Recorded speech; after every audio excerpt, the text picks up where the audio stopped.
Praise the Lord. எல்லாம் சந்தோஷமாக இருக்கீங்களா? பிரியமானவர்களே, ஒரு வாலிப மகன் இருந்தான். அந்த வாலிப மகன் செய்யாத பாவம் என்பதே இல்லைங்க. அநேக பாவங்கள் செய்து தன்னுடைய வாலிப நாட்களை அவன் சீரழித்து கொண்டிருந்தான்.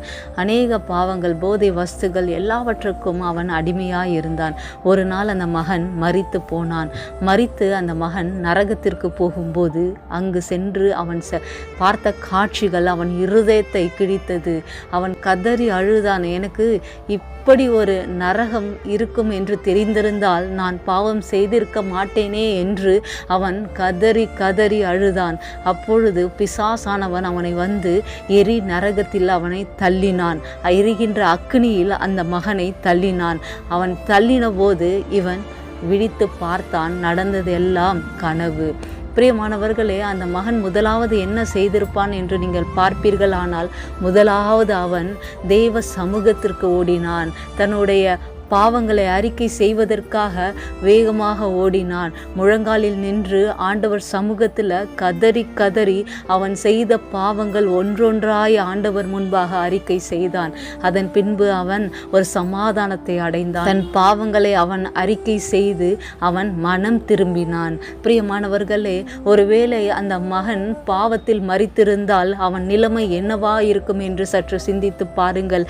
பிரியமானவர்களே, வாலிப பிள்ளைகளே, ஒருவேளை நீங்களும் நான் நிறைய பாவம் செய்கிறேன், இந்த பாவமெல்லாம் நான் செய்தால் நரகத்திற்கு போவேனா அப்படின்றால் நிச்சயமாய் சொல்கிறேன், பாவத்தின் சம்பளம் மரணம் என்று நீ அறிந்து கொள் மகனே. பாவத்தின் சம்பளம் மரணம் என்று நீ அறிந்து கொள் மகளே. ஒருவேளை இந்த செய்தி உன்னை காயப்படுத்தலாம். ஆனால் நீ வருகிற அழிவுக்கு தப்பும்படியாய் இன்றைக்கு ஆண்டவர் உன்னோடு கூட பேசி கொண்டிருக்கிறார். அவர் உனக்கு ஒரு வாய்ப்பை தந்து கொண்டு இருக்கிறார். எப்பேற்பட்ட பாவமாய் இருந்தாலும் ஆண்டவரிடம் நீ மனம் திரும்பி ஆண்டவரிடம் நீ வரும்போது கண்டிப்பாய் அவர் உன் பாவத்தை மன்னிக்க வல்லமை உள்ள தேவனாய் இருக்கிறார். இன்றைக்கே நீ அறிக்கை செய்வாயா மகனே? இன்றைக்கே நீ அறிக்கை செய்வாயா மகளே?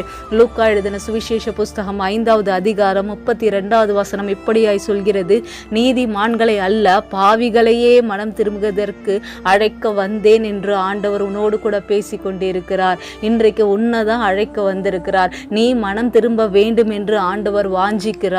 பிரியமானவர்களே, ஒருவேளை இந்த பாவத்தின் நிமித்தம், அநேக பாவத்தின் நிமித்தம் நீங்கள் அடிமையாக்கப்பட்டிருந்தால் இன்றைக்கே இரட்சணிய நாள். ஆண்டவரை ஏற்றுக்கொள்ளுங்கள், பாவத்திலிருந்து மனம் திரும்புங்கள். ஆண்டவர் உங்களை ஆசீர்வதிப்பார். ஆமேன். God bless you.